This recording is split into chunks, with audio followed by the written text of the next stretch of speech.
The town of Black Hollow was a ghost story whispered among the locals of nearby villages. Nestled deep within the woods, the town had been abandoned for decades.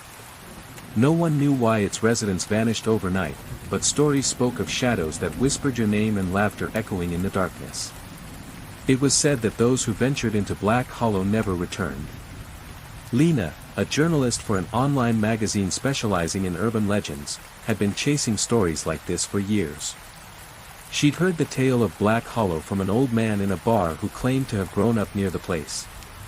"You'll feel it before you see it," he said, his voice trembling with age. "The air gets heavier, like you're carrying a sack of bricks. And then there's the smell, wet earth and decay. It gets into your lungs, makes you choke." Lena laughed nervously, brushing off his warnings as local superstition. She had her recorder ready and a full tank of gas. She planned to document the eerie emptiness of the town and perhaps debunk the myths. When she finally arrived at the trail leading to Black Hollow, the sun was setting, casting the dense forest in hues of deep orange and crimson. The air felt damp, and the faint scent of mildew tickled her nose. She dismissed it as her imagination. Slinging her backpack over her shoulder, she stepped into the woods, following an overgrown path. As Lena walked deeper into the forest, a strange stillness engulfed her. The chirping of birds and rustling of leaves seemed to vanish, replaced by a low hum that grew louder with every step. "This place has an ambience," she muttered, clicking on her flashlight as darkness crept in. Her steps faltered when she thought she heard someone whisper her name. "Lena." She swung her flashlight around, illuminating the dense thicket. Nothing moved, yet the whisper persisted, barely audible but unmistakable. "Hello?" she called out, her voice quivering. "Is someone there?"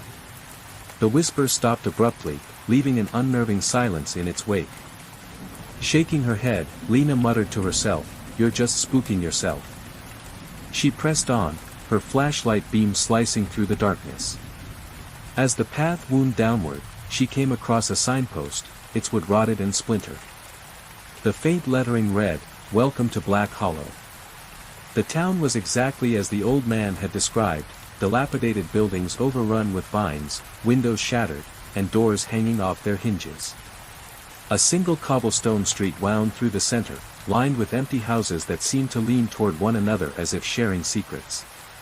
Lena set up her camera on a tripod, capturing the desolate beauty of the place. As she moved from building to building, the whispers returned. They were louder now, more insistent. She caught snippets of sentences. "Don't look back. Stay with us. Run." Her pulse quickened, but she forced herself to focus. She ventured into one of the houses, a two-story structure with peeling wallpaper and a broken staircase.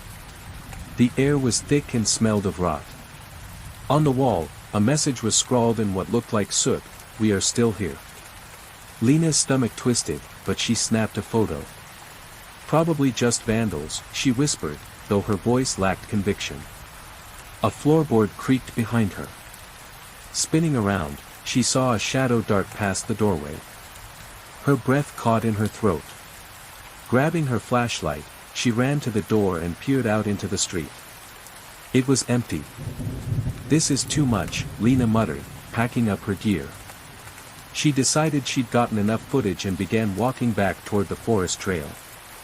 The path back to her car seemed longer. The trees appeared to close in, their gnarled branches reaching for her. The whispers grew louder, no longer gentle murmurs but urgent voices shouting her name. "Lena! Lena!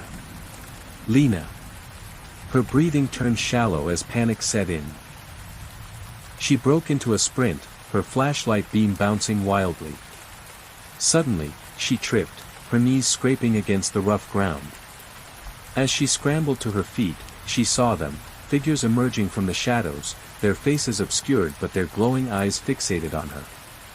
"What do you want?" she screamed, her voice echoing through the forest.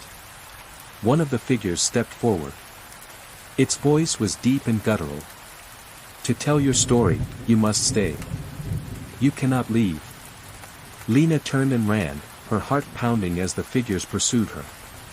The whispers morphed into screams, the forest alive with otherworldly cries. When she finally reached her car, she fumbled with her keys, her hands shaking uncontrollably. She got in and locked the doors, her chest heaving as she started the engine. As she sped away, the shadows watched from the edge of the forest. In her rearview mirror, she saw the figures standing in a row, their glowing eyes piercing the night. Back home, Lena pored over her footage, but the images were corrupted. The audio was filled with static, interspersed with faint whispers. Her editor refused to publish the story, dismissing it as an overactive imagination. But Lena knew the truth. The shadows had followed her. At night, she heard them whispering outside her window. When she closed her eyes, she felt their presence in her room. They were waiting, biding their time. She was no longer sure if she had escaped Black Hollow, or if she had brought it with her. Lena couldn't shake the feeling that her connection to Black Hollow wasn't severed. Desperate for answers, she reached out to the old man at the bar again. This time, his warning came with a dire plea. "You've brought them back," he muttered, his face pale. "They're hungry. You need to return to Black Hollow and put them to rest." "What does that even mean?" Lena demanded, her frustration mounting. "How do I put shadows to rest?" The old man handed her a weathered book with a cracked leather cover. Inside were hand-drawn maps and cryptic notes. "There's a place in the center of town," he explained. "A well. It's where it all began. You have to go back and seal it." Armed with the book and a renewed sense of dread, Lena prepared for her return to Black Hollow. This time, she brought candles, salt, and a small blade, items the book described as essential for the ritual. The drive back felt interminable, every passing mile amplifying her anxiety. The forest seemed darker, the air heavier. When she reached the trail, she hesitated, gripping the book tightly. The whispers returned almost immediately, coiling around her mind like a serpent. "You came back," the voices hissed. "You cannot leave again." Ignoring them, Lena pressed on. She retraced her steps to the heart of Black Hollow, where the well sat, its stone walls cracked and covered in moss. The air around it felt alive, pulsating with a malevolent energy. She lit the candles, forming a circle around the well, and began sprinkling salt as the book instructed. The shadows grew restless, their forms flickering like smoke in the wind. Chanting the incantation, Lena's voice wavered as the ground beneath her trembled. "You will not win," a deep voice boomed from the darkness. The shadows converged, their glowing eyes burning with rage.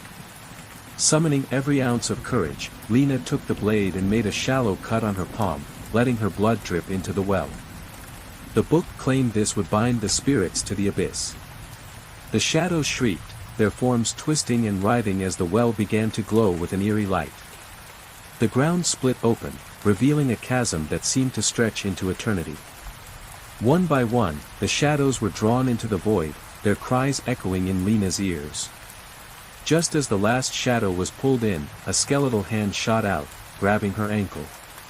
Lena screamed, trying to pull away, but the grip was unyielding.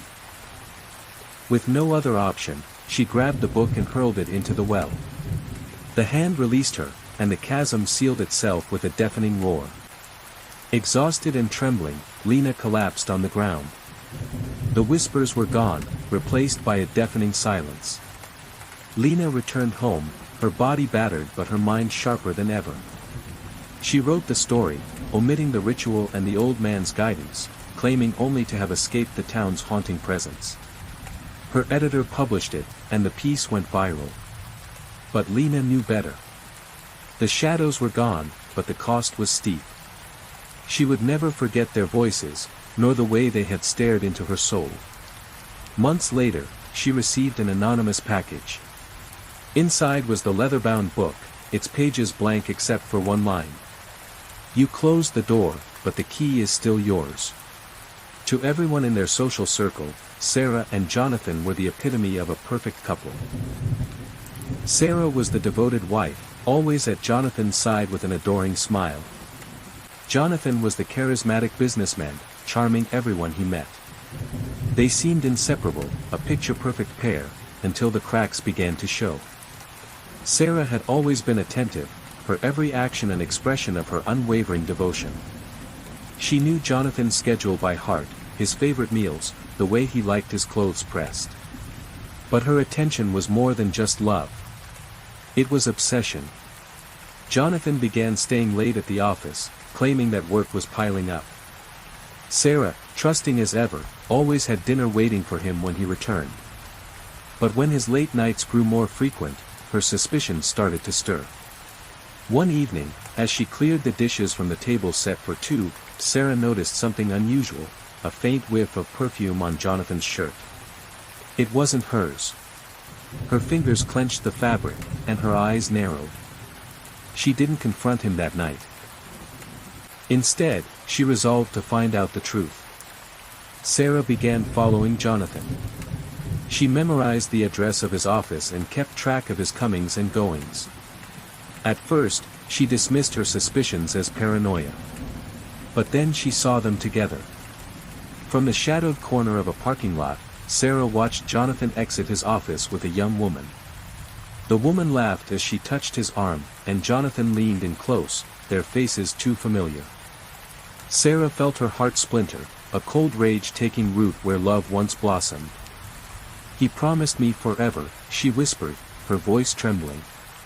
"And forever is what he'll get." Sarah returned home that night, her mind racing with plans. She wasn't going to lose him, not to her, not to anyone. The next morning, Sarah called Jonathan's office. She made her voice light and cheerful. "Darling, I've been thinking we should have a dinner party. Just the two of us, and one guest." Jonathan hesitated. "A guest? Who?" "Oh, I thought it would be nice to meet your assistant. You've spoken so highly of her."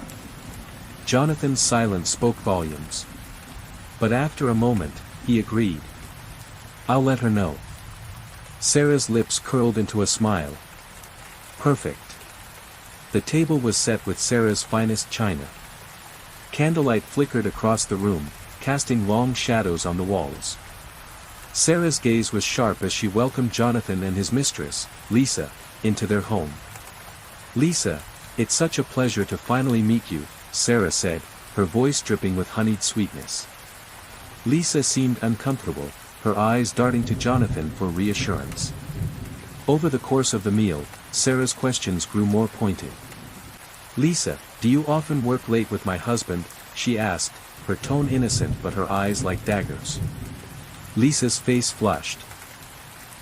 Yes, sometimes. Work can be demanding." Jonathan shifted in his seat, his face pale.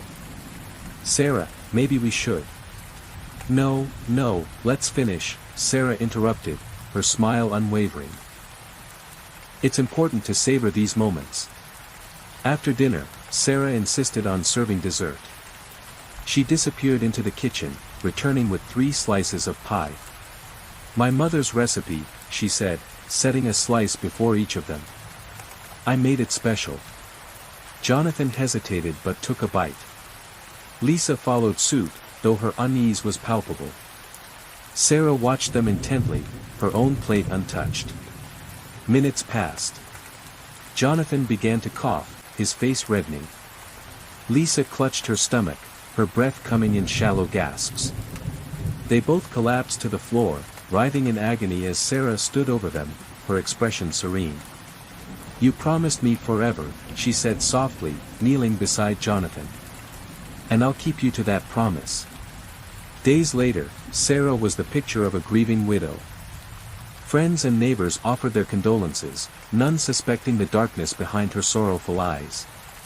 She buried Jonathan in the backyard under the guise of an intimate family burial. Lisa's body was never found. Sarah's house grew quiet. She kept Jonathan's office exactly as it had been, his scent lingering in the air. At night, she sat in his chair, speaking to him as if he were still there. "We'll always be together," she whispered into the darkness. But the house did not remain silent for long. Footsteps echoed in the hallways, soft laughter resonated from the empty rooms. And sometimes, late at night, Sarah swore she heard Jonathan's voice. "You promised me forever, too." It was late, and the town was quiet, a silence so thick it seemed to seep into the bones of the old house where Emily now lay in bed. She had recently moved to the outskirts of a small village, into a house that had been abandoned for decades. It was cheap, the rent suspiciously low, but Emily didn't care. She needed a fresh start. The locals had warned her about the house. Bad things happened there, they'd say, their voices dropping to whispers. But they never gave details. Emily dismissed their superstitions as small-town folklore. That first night, as the wind howled through the trees outside, Emily curled up in her creaky bed. She hadn't noticed anything unusual during the day, but the house seemed different at night. It felt alive. At first, the noises were subtle, soft tapping sounds from within the walls, faint creaks from the floorboards. Emily told herself it was just the old house settling. But then came the whispers. At first, she thought they were in her head. Faint, unintelligible murmurs tickled her ears just as she began to drift off. She sat up, her heart pounding, and turned on the bedside lamp. Nothing. The room was empty. Still, the whispers grew louder each night. By the third night, they weren't whispers anymore. They were voices, calling her name. Emily, they crooned, dragging the syllables out like a taunt. One night, as the clock struck 3 a.m., she decided she'd had enough. Emily grabbed a flashlight and went down to the basement, where she thought the voices seemed to originate.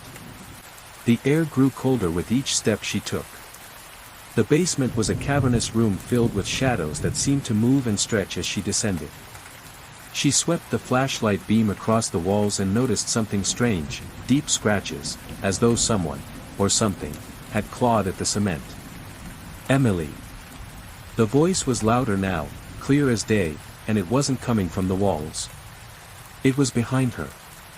She turned slowly, flashlight trembling in her hand, to find nothing but empty air. But then she noticed the floor. The concrete beneath her feet was etched with symbols she couldn't understand. Suddenly, the light flickered, then went out entirely. Emily screamed, fumbling to turn it back on. In the pitch-black darkness, she could feel a presence, a cold, suffocating force pressing against her. When the flashlight finally clicked back on, she wasn't alone. A figure stood at the far corner of the basement. Its body was hunched, its limbs unnaturally long, and its face, it didn't have one. Just a smooth, blank surface where eyes, a nose, and a mouth should have been. "Leave," it hissed, the voice splitting into a chorus of whispers that echoed around her. Emily bolted up the stairs, tripping and scraping her knees, but she didn't stop. She didn't stop until she was outside the house, panting under the pale light of the moon. She didn't sleep for the rest of the night. The next morning, she packed her belongings and left, abandoning the house to its secrets. No one lives there now, but the townsfolk say you can still hear her name being whispered at night, carried on the wind. And if you get too close to the house, you might see shadows moving in the windows, shadows with no faces, waiting for someone to listen. On the outskirts of a small desert town, nestled between barren hills and miles of desolation, sat an aging farmhouse. Clara had inherited it from her grandparents, who had vanished without a trace when she was a child. Now, as a struggling artist searching for inspiration, she moved into the lonely house, hoping the isolation would fuel her creativity. The first night was uneventful. Clara unpacked her belongings, dusted off old furniture, and watched the sun sink below the horizon, painting the sky in vibrant hues of orange and red. But as the darkness settled in, a strange glow caught her eye. From the window of her second-story bedroom, she saw a series of lights, small, bright, and dancing in the distance. She thought it was strange, but not alarming. Perhaps someone was camping in the desert. Still, the lights seemed purposeful. They moved in deliberate patterns, almost like they were signaling. Clara closed the curtains and went to bed, dismissing the sight as a coincidence. The second night, she heard the whispers. It started faintly, like the rustle of wind through dry grass. As Clara lay in bed, staring at the cracked ceiling, the whispers grew louder. They didn't form words, at least not in any language she understood. It was a chorus of tones, rising and falling, that made her skin crawl. She pulled the blanket tighter around her, but curiosity gnawed at her fear. Slipping on her coat, Clara stepped out into the chilly night. The stars shone brighter here than in the city, a sprawling canvas of white pinpricks. And there, just beyond the fields, were the lights again. They hovered low to the ground now, closer than before. Her breath hitched as she realized they weren't stationary, they were coming toward her. The third night, they entered the house. Clara had stayed up late painting, desperate to capture the unease that had settled over her. She poured her fear onto the canvas, creating swirls of dark, foreboding shapes. The lights outside grew bolder, pressing against the window panes, illuminating the room in pulses of pale green. Suddenly, the whispers returned, this time, louder than before. They weren't outside anymore. Clara froze as the air seemed to vibrate with a low hum, and a faint clicking sound came from the hallway. Heart pounding, she grabbed a flashlight and stepped into the dark corridor. "Who's there?" she called out, her voice trembling. No answer. Only the clicks, growing nearer. She shone the flashlight down the hallway and gasped. At the far end stood a figure. It was slender, unnaturally tall, with elongated limbs and smooth, grayish skin. Its head tilted unnervingly to one side, as if observing her. The flashlight flickered, and the figure vanished. The fourth night, she tried to leave. She packed her car hastily, throwing bags and canvases into the trunk. The lights followed her as she sped down the dirt road, her heart hammering in her chest. Every turn brought the lights closer until they surrounded her car, weaving and darting like fireflies. The whispers filled her head, growing so loud that she had to cover her ears. Then the car stalled. Clara frantically turned the key in the ignition, but the engine refused to start. The light stopped moving, hovering just feet away, casting an eerie glow on her terrified face. The whispers stopped, replaced by a deafening silence. And then she saw them. The figures. Dozens of them, stepping out from the darkness, their eyes glowing with the same pale light as the orbs. They surrounded the car, their faces expressionless yet menacing. A bright flash engulfed her, and everything went black. Clara was never seen again.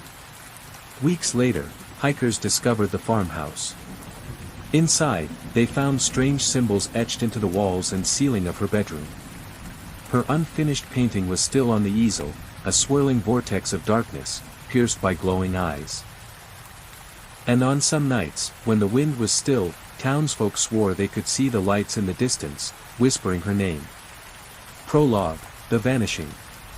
Pine Hollow sat cradled by jagged peaks and dense, snow-laden forests. Once a bustling mining town, it had faded into obscurity over the decades, its population dwindling to a few hundred stubborn souls who clung to its rugged charm. The town had one road in, one road out, and was known only to hunters, drifters, and conspiracy theorists obsessed with the phantom lights that occasionally danced over the nearby valley. On a bitterly cold night in January, the town went silent. The last sign of life came from Deputy Marshal Alan Greevy, whose frantic voice filled the airwaves at 2:14 a.m. "They're here," Greevy stammered over the radio, his voice barely audible over the static. "The lights, they're moving closer. They're not just lights. Oh God, I can hear them." The transmission cut off abruptly, leaving only a faint hum that made the technicians in Fairbanks exchange uneasy glances. When they tried to reconnect, there was no response. 3 days later, a search team braved the ice-laden roads to Pine Hollow. What they found defied explanation. The town was eerily preserved, as though its residents had simply evaporated. Cars sat abandoned in driveways, many with doors left ajar. Half-eaten meals rotted on kitchen tables. Clothes fluttered on laundry lines, frozen stiff in the Arctic air. There were no tracks in the snow. No blood. No sign of a struggle. But there were circles. Perfectly round scorch marks, blackened rings, seared into the snow in seemingly random locations throughout the town. They varied in size, some as small as a dinner plate, others spanning the width of a backyard. The search team found no clues as to their origin, save for an overwhelming sense of unease. And then there was the hum. It was faint but unmistakable, a low, droning vibration that seemed to emanate from the very air itself. It grew stronger near the valley, an expanse of wilderness the locals had always avoided. The search team didn't linger long. Pine Hollow was officially declared abandoned, its mystery filed away under unexplained phenomena. But the hum persisted, drifting beyond the valley, spreading further with each passing week. Chapter 1: The Arrival. Dr. Lila Carter was no stranger to strange phenomena. As an astrophysicist specializing in high-energy cosmic events, she had spent years chasing gamma-ray bursts and deciphering anomalies in the night sky. But Pine Hollow wasn't on her radar until the call from Dr. Martin Hawthorne, a geophysicist she respected despite his penchant for fringe theories. "I need you in Alaska," he had said, his voice urgent. "Something's happening near Pine Hollow, and I think it's connected to those sky anomalies we studied last year." "You mean the lights?" she had asked, skeptical. "They're not just lights, Lila. They're structured. Intelligent. And they're getting closer." Against her better judgment, she agreed to join him. Now, as she drove the final stretch of icy road into the ghost town, she couldn't shake the feeling that she was being watched. The snow-covered trees loomed on either side of the road, their branches heavy with frost. Her GPS had given up miles ago, leaving her to navigate by the vague directions Hawthorne had emailed. When she finally reached the edge of Pine Hollow, she stopped the car and stared. The town was exactly as the reports described, pristine but lifeless. The houses stood in neat rows, their windows dark and their porches buried in snow. A faint hum filled the air, just audible over the crunch of her boots as she stepped out of the car. "Lila." She turned to see Hawthorne approaching, bundled in a thick parka.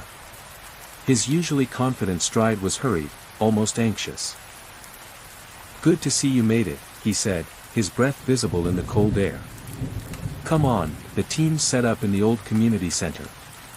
Inside, the makeshift base was a chaotic blend of laptops, monitors, and scientific equipment. A half-dozen researchers bustled about, their faces etched with worry. "We've been picking up signals," Hawthorne explained as he led her to a monitor. "Low-frequency radio waves, modulated in patterns that don't match any known source. Listen." He pressed a button, and the speakers emitted a series of rhythmic pulses, 3 short bursts, followed by a longer one. "It repeats every 2 minutes, Hawthorne said. "We've triangulated the source to the valley." Lila frowned. "And you think it's related to the lights?" "I don't think, Lila. I know. They've been appearing nightly, hovering over the valley before vanishing just before dawn. The hum gets louder every time." Lila glanced at the others in the room. Their nervous energy was palpable. "Show me," she said. That night, the team gathered on the edge of the valley, their equipment set up to capture any activity. The sky was clear, the stars glimmering like shards of glass against the black expanse. It started subtly, a faint glow on the horizon, growing brighter with each passing second. Soon, the lights appeared, 5 orbs of pale green that moved with unnerving precision. They danced in geometric patterns, forming triangles and spirals, their movements eerily synchronized. "They're responding to something," Hawthorne murmured, his eyes glued to the monitor. Lila felt the hair on the back of her neck stand up. The hum was louder now, a low vibration that seemed to resonate in her bones. "Are we recording this?" she asked, her voice barely audible over the noise. Every second, Hawthorne replied. Suddenly, one of the lights broke formation and began descending toward them. The hum rose to a deafening pitch, and the air grew thick with static. "Back to the truck!" Hawthorne shouted. The team scrambled, abandoning their equipment as the light drew closer. Lila stumbled, her flashlight flickering as she ran. When she glanced back, she saw the light hovering over their abandoned gear, its glow intensifying. Then, without warning, it vanished, leaving only the hum, which slowly faded into silence. Back at the community center, the team reviewed the footage. The lights were clear, their movements deliberate. But it was the audio that sent chills through Lila. Amid the hum, there were whispers, faint, unintelligible, but undeniably human. "What the hell is this?" she whispered. Hawthorne shook his head. "I don't know. But whatever it is, it's not from here." Lila sat alone in the dimly lit community center, replaying the audio. The whispers, soft, fragmented, and haunting, played over and over, burrowing into her thoughts. She couldn't decipher them, but they felt familiar, like a half-remembered dream clawing at the edges of her consciousness. Across the room, Hawthorne and the others pored over spectral analyses of the lights. The tension was palpable, no one spoke unless absolutely necessary. Even the hum, now faint and sporadic, seemed to hold its breath. "Anything new?" Lila asked, breaking the silence. Hawthorne shook his head. "Whatever those lights are, they're emitting energy signatures we've never seen before. Electromagnetic, but alien. It's like they're bending the laws of physics to operate." "They descended over our equipment," she said. "Did we recover anything from the gear we left behind?" "No," Hawthorne replied grimly. "By the time we went back, everything was gone. Not destroyed, just vanished. As if it was never there." Lila's stomach churned. "We need to go into the valley." Hawthorne froze mid-thought, his expression turning cautious.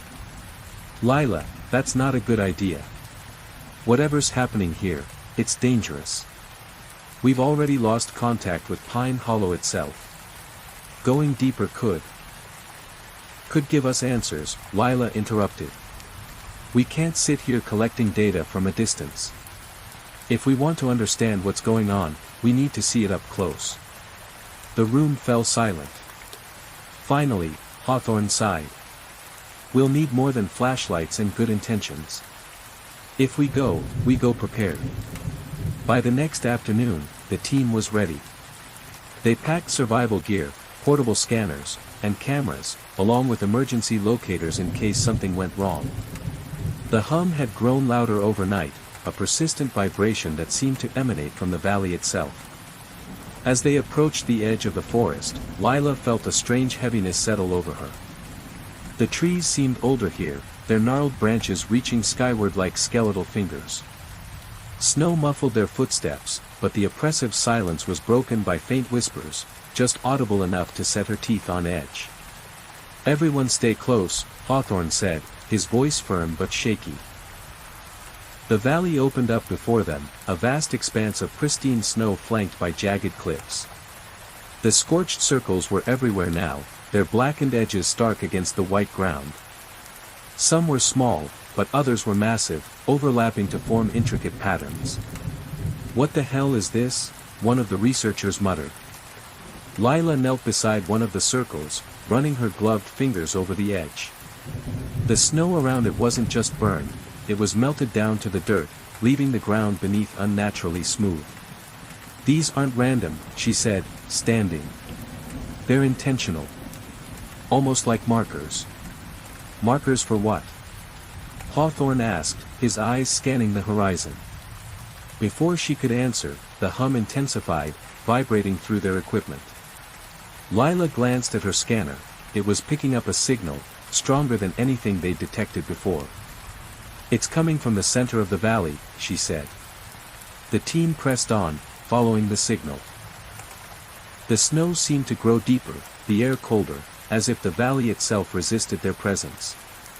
Shadows lengthened despite the midday sun, and the whispers grew louder, threading through the hum like a sinister melody. They reached the signal source just as the sun dipped below the cliffs, plunging the valley into a gray twilight. At the center of the largest scorch mark stood an object, a smooth, black monolith that gleamed like polished obsidian. It was featureless, save for faint, glowing lines that pulsed in a rhythmic pattern. "Is that metal?" Hawthorne asked, approaching cautiously. Lila scanned it with her device. "It's not any material I've seen before. No thermal signature, no radiation. It's like it's null." As she reached out to touch it, the monolith emitted a low, resonant tone that sent a shockwave rippling through the air. The hum ceased instantly, replaced by deafening silence. Then, the lights appeared. They descended from the sky like falling stars, their pale green glow casting long shadows across the snow. The team froze as the lights encircled them, moving in eerie synchrony. Back away from the monolith, Hawthorne whispered, his voice barely audible over the pounding in Lila's ears. Before anyone could move, one of the lights broke formation, hovering directly above the monolith. It pulsed once, and the glowing lines on the structure flared to life, forming intricate patterns that seemed almost script-like. The whispers returned, louder now, overlapping and relentless. Lila clutched her head as the voices filled her mind, fragmented words crashing over her like waves. "Why have you come?" The voice wasn't hers, but it was in her head, clear and commanding. She staggered back, her breath hitching as she realized the others were experiencing the same thing. Hawthorne dropped to his knees, his face pale. "What do you want from us?" he gasped. The lights pulsed again, their glow intensifying. "Observe. Harvest. Evolve." A sharp crack echoed through the valley, and the ground beneath the monolith began to shift. The snow and soil parted, revealing a massive, spiraling chasm that seemed to stretch infinitely downward. "Run!" Lila screamed, grabbing Hawthorne by the arm. The team scattered, their shouts lost in the cacophony of whispers and the roar of shifting earth. Lila ran blindly through the snow, her lungs burning, the lights chasing her like predators. She didn't stop until she reached the edge of the valley, collapsing against a tree as the hum faded into the distance. When she turned back, the valley was empty. The monolith, the lights, the scorched circles, everything was gone. Back at the community center, the survivors sat in stunned silence. 2 members of the team were missing, their fate unknown. Lila stared at the footage they had managed to capture, her hands trembling. The final frame showed the monolith flaring one last time before vanishing into the chasm. But in that moment, a shape appeared in the light, a tall, angular figure with glowing eyes that seemed to pierce the screen. "It's watching us," she whispered. Hawthorne glanced at her, his expression grim. "No, Lila. It's waiting." The storm hit that night. Winds howled around the community center, rattling its aging windows and burying the world outside in a thick blanket of snow. Inside, the team huddled in the dim light of lanterns, the hum now a distant memory but the tension as sharp as broken glass. Lila sat at one of the long tables, scribbling furiously in her notebook. She replayed the events of the valley over and over, each detail clawing at her mind like an unanswered question. The monolith. The lights. The whispers. And the figure. Its silhouette haunted her, burned into her memory as vividly as the final frame of the footage. It hadn't moved, hadn't spoken, but its presence was undeniable, a silent sentinel observing their every move. "What are you writing?" Hawthorne asked, breaking the silence. He stood near the stove, nursing a mug of instant coffee. His face was gaunt, his eyes shadowed by exhaustion. "Everything," Lila replied without looking up. "If we don't document this now, we'll forget something crucial. There's too much we don't understand." He nodded, but his expression was grim. "Understanding it might not matter if we can't stop it." "Stop what?" Lila snapped, her frustration bubbling over. We don't even know what it is. A phenomenon? A species? A force of nature? How do you fight something that doesn't play by the rules of our universe? Hawthorne didn't answer. Hours passed in uneasy quiet, the storm outside a constant backdrop. Lila eventually drifted into a fitful sleep at the table, her notebook still open beneath her hands. She woke to whispers. At first, she thought it was a dream, the faint, overlapping voices weaving through her subconscious. But as she opened her eyes, she realized the whispers were real, and growing louder. The room was dark, save for the faint glow of the monitors. The rest of the team was scattered, some sleeping, others staring blankly at their screens. No one else seemed to hear it. "Hello?" Lila called softly, her voice barely above a whisper. The voices didn't respond. Instead, they grew clearer, their tones shifting into a rhythmic chant. The words were still unintelligible, but they carried an urgency that set her heart racing. She stood, her legs unsteady, and followed the sound to the far corner of the room. There, on a small table, sat one of the team's handheld scanners. Its screen flickered with static, and its audio output pulsed in time with the whispers. "Lila?" She spun around to see Hawthorne, his face pale in the dim light. "What are you doing?" "It's the scanner," she said, pointing. "It's picking up something." He approached cautiously, his brow furrowed. "That's not possible. We haven't calibrated it since." The scanner emitted a sudden burst of static, cutting him off.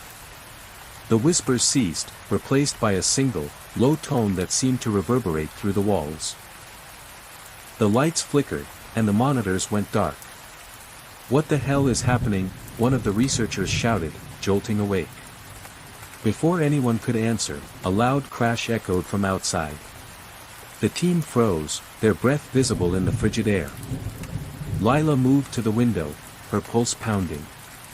The storm had subsided, leaving the landscape eerily still. But something was out there, something massive.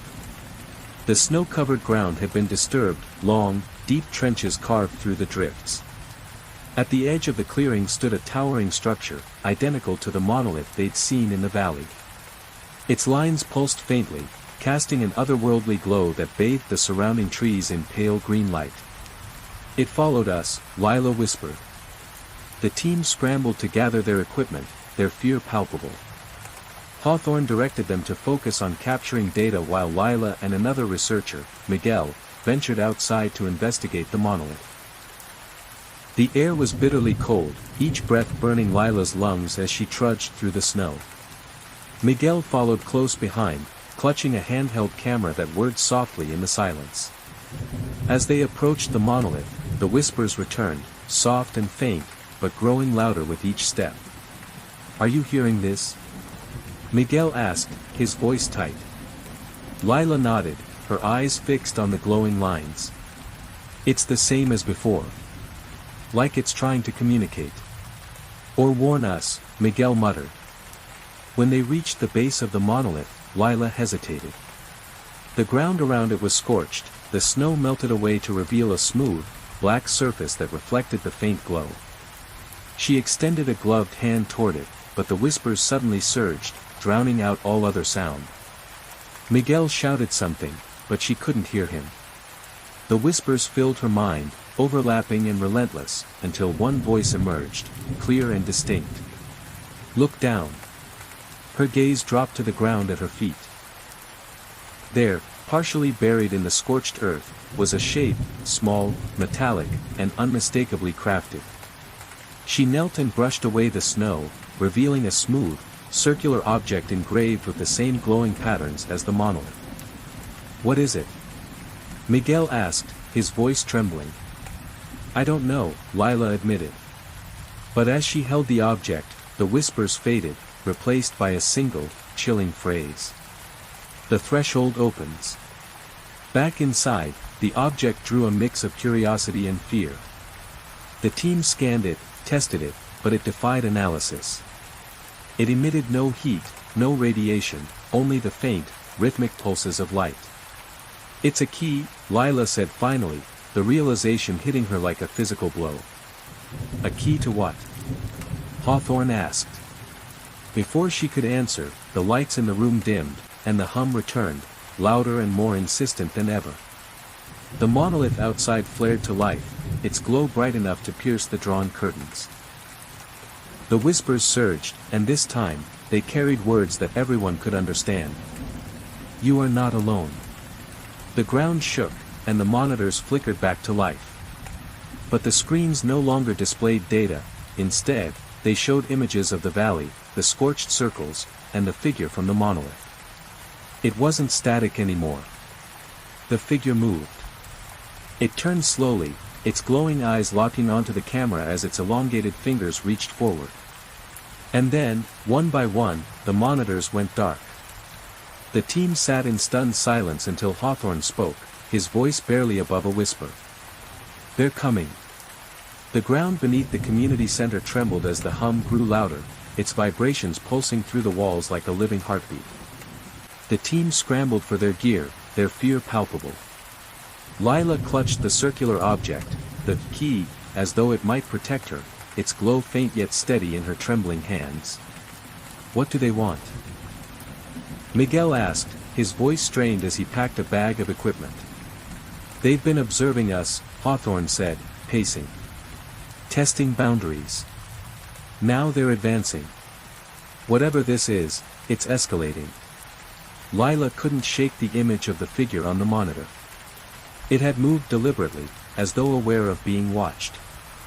Its gaze had lingered too long, too intently, like it was studying them. We need to leave, one of the researchers said. Evacuate. Now. And go where? Hawthorne shot back. The roads are buried, and there's no guarantee the storm's over. Not to mention, Lila added, her tone grim, they're not just outside. They're in here. They've been in here since the valley. The room fell silent. By dawn, the storm had subsided, leaving the landscape blanketed in an eerie, undisturbed stillness. The monolith still stood at the edge of the clearing, its glow pulsating faintly. But now, there were more of them. 3 additional structures spaced evenly around the perimeter of the town, their positions forming a perfect triangle. They're enclosing us, Lila said, staring out the frost-covered window. Hawthorne stood beside her, his expression dark. It's not just a trap. It's a message. Lila turned to him. What kind of message? He didn't answer. The team split into 2 groups, one to investigate the newly appeared monoliths, the other to prepare for an emergency evacuation. Lila stayed behind with Hawthorne and Miguel to analyze the key, its patterns, and their possible connection to the structures outside. As they worked, Lila's mind raced with fragments of the whispers, the phrases that had emerged amid the chaos. The threshold opens. What threshold? And why here? It's a convergence point, Hawthorne said suddenly, breaking the silence. Lila looked up from her notes. What do you mean? This valley, he said, gesturing to the map spread across the table. It's not random. The magnetic anomalies, the strange energy readings, it's all focused here. These monoliths, the lights, they're using this place to bridge a gap between dimensions. Miguel's face paled. Are you saying they're trying to cross over? Maybe they already have, Lila said, her voice barely above a whisper. Outside, the second group approached one of the new monoliths cautiously. Its lines glowed in perfect synchronization with the others, forming a pulsing rhythm that seemed almost musical. It's like they're communicating with each other, one of the researchers said, holding up a scanner. The hum grew louder as they neared the base, and the snow beneath their feet melted away to reveal another scorched circle. Something's happening, the researcher said, his voice rising with panic. Before anyone could react, the monolith emitted a sharp, resonant tone. The light around it flared blindingly bright, and the group was thrown backward by an invisible force.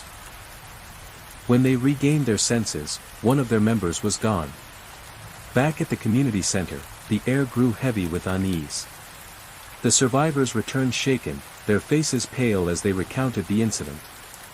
"They took him," one of them said, trembling. "He was right there, and then, gone." "They're picking us off," Miguel said, his voice edged with panic. "One by one." "Not just picking us off," Lila said, standing abruptly. "They're testing us. Seeing how far they can push." "And what happens when they're done testing?" Hawthorne asked. No one answered. That night, the monoliths began to emit a new sound, a deep, rhythmic pulse that resonated through the air like a heartbeat. The whispers returned, clearer and more insistent, carrying fragments of speech that sent chills down Lila's spine. "We are beyond. We are before. The threshold opens. Prepare." The team gathered in the main room, their fear palpable. Lila held the key tightly, its glow now brighter, as though reacting to the escalating energy around them. "They're accelerating," Hawthorne said, staring at the monitors. "The patterns are converging. Whatever they're doing, it's reaching a climax." Lila looked at him, her heart pounding. "Then we need to stop it." The decision was made, they would return to the valley and use the key to disrupt whatever process the monoliths had initiated. It was a desperate plan, but it was the only one they had. The journey was harrowing. The snow was deep, the air bitterly cold, and the whispers grew louder with each step. The monoliths pulsed in unison, their glow lighting the way like sinister beacons. When they reached the center of the valley, the ground had changed. The scorched circles had merged, forming a massive, intricate pattern that spiraled outward like a glyph etched into the earth. At its center stood a new structure. Larger and more imposing than the others, its surface covered in shifting patterns of light. "This is it," Lila said, her voice steady despite the fear gnawing at her. As they approached, the key in her hands flared brightly, its pulses matching the rhythm of the monoliths. "They're reacting to it," Miguel said. Lila stepped forward, holding the key aloft. The whispers reached a crescendo, and the central structure emitted a blinding flash of light. For a moment, everything was silent. Then, the ground beneath them gave way. The ground opened beneath them like the jaws of a living creature, swallowing the team into a chasm of blinding light and suffocating darkness. Lila felt herself falling, her screams lost in the roar of wind and whispers that engulfed her. The key burned in her hands, its glow pulsating erratically as if it were alive. Then, as suddenly as it had begun, the fall stopped. Lila landed on a smooth, cold surface, her breath knocked from her lungs. For a moment, she lay there, disoriented and trembling. The air was thick and humid, filled with a low hum that seemed to emanate from everywhere and nowhere. She sat up slowly, clutching the key to her chest, and looked around. She was in a vast, cavernous space that defied logic. The walls pulsed with faint, bioluminescent light, their surfaces shifting like liquid metal.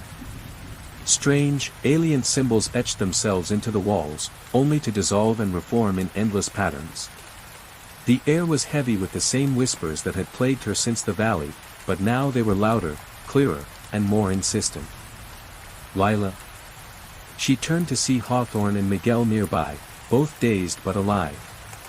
Relief washed over her as they stumbled to their feet. "Where are we?" Miguel asked, his voice trembling as his eyes darted around the surreal landscape. "I think," Lila began, her voice faltering. "I think we're inside it. The monolith. Or whatever it is." Hawthorne approached one of the glowing walls, his expression a mix of awe and terror. "This isn't a structure," he murmured. "It's alive." The whispers grew louder, their fragmented phrases now forming a chilling narrative. "You are observed. You are harvested. You are remade." The word sent a chill down Lila's spine. She gripped the key tightly, its glow pulsing in rhythm with the hum that filled the space. "Remade?" Miguel echoed, his voice barely above a whisper. "What does that mean?" Before anyone could answer, the floor beneath them began to shift. It rippled like liquid, forming shapes that rose and solidified into towering, angular figures. They were identical to the entity Lila had seen on the monitor, tall, slender, with glowing eyes and elongated limbs. The figures moved with unnerving precision, their steps silent despite their size. They surrounded the group, their gaze fixed on the key in Lila's hands. "What do you want from us?" she demanded, her voice shaking but defiant. One of the figures stepped forward, its movements fluid and deliberate. It tilted its head, as if studying her, and then spoke, not with a mouth, but directly into her mind. The threshold must remain closed. Lila's mind raced. Threshold? You mean the rift? Why are you doing this? The figure didn't answer. Instead, it extended a long, spindly arm toward her, its glowing fingers inches from the key. "No," Lila said, stepping back. "This is ours. You don't get to take it." The whispers surged, overlapping and chaotic, and the other figures moved closer. Hawthorne grabbed her arm, his grip firm. "We need to go," he said. "Now." "But the key." "Forget the key," Miguel shouted, his voice cracking. "If we stay here, we're dead." Lila hesitated, but the figures advanced, their glowing eyes unblinking. Finally, she nodded. "This way," Hawthorne shouted, pointing to an opening in the pulsating walls. They ran, the whispers chasing them like a rising tide. The space around them shifted and reformed, the walls closing and opening as if trying to trap them. They emerged into a vast chamber, its center dominated by a swirling vortex of light and shadow. The air crackled with energy, and the whispers became deafening. Lila recognized the patterns etched into the walls, they matched the glyphs in the valley. "This is the threshold," Hawthorne said, his voice filled with awe. The key in Lila's hands grew hotter, its light intensifying. She looked at the vortex, then back at the key, realization dawning. "They're trying to stop us," she said. "The key can close it, but they don't want that." "Why not?" Miguel asked. "Because it's their gateway," Lila replied. "To our world." The figures appeared in the chamber's entrances, their movements quick and deliberate. They advanced in unison, their glowing eyes fixed on the group. "There's no time," Hawthorne said. "Lila, you have to do it. Use the key." Lila hesitated, fear gripping her. The key vibrated in her hands, as if urging her forward. The whispers filled her mind, pleading and threatening in equal measure. "You're the only one who can," Hawthorne said, his voice steady. Taking a deep breath, Lila stepped toward the vortex. The figures surged forward, but Hawthorne and Miguel moved to block their path, shouting and waving their arms. "Lila, go!" Miguel screamed. With a cry of determination, Lila thrust the key into the vortex. The chamber erupted in blinding light, and a deafening roar filled the air. The figures stopped, their forms dissolving into streams of light that were pulled into the vortex. The whispers turned into a wail, a mournful, piercing sound that reverberated through the chamber. Lila felt herself being pulled toward the vortex, its energy overwhelming. She screamed, but Hawthorne grabbed her arm, anchoring her. "You did it," he shouted. The vortex began to collapse, its light dimming until it vanished entirely. The hum ceased, and the chamber grew silent. When the team awoke, they were back in the valley. The monoliths were gone, the scorched patterns erased as if they had never existed. The snow fell gently around them, covering the landscape in pristine white. Lila sat up slowly, the key still in her hands. Its glow had faded, leaving only a cold, metallic surface. "Is it over?" Miguel asked, his voice trembling. Lila stared at the empty valley, her heart heavy with uncertainty. "For now," she said. Epilogue: The Watchers. Months later, back in her lab, Lila reviewed the data from Pine Hollow. Despite the events she had witnessed, there was no evidence of the monoliths, the lights, or the figures. It was as if they had never been there. But at night, when the world was quiet, she could still hear the whispers. And sometimes, when she looked at the night sky, she saw the lights, distant, faint, but always watching.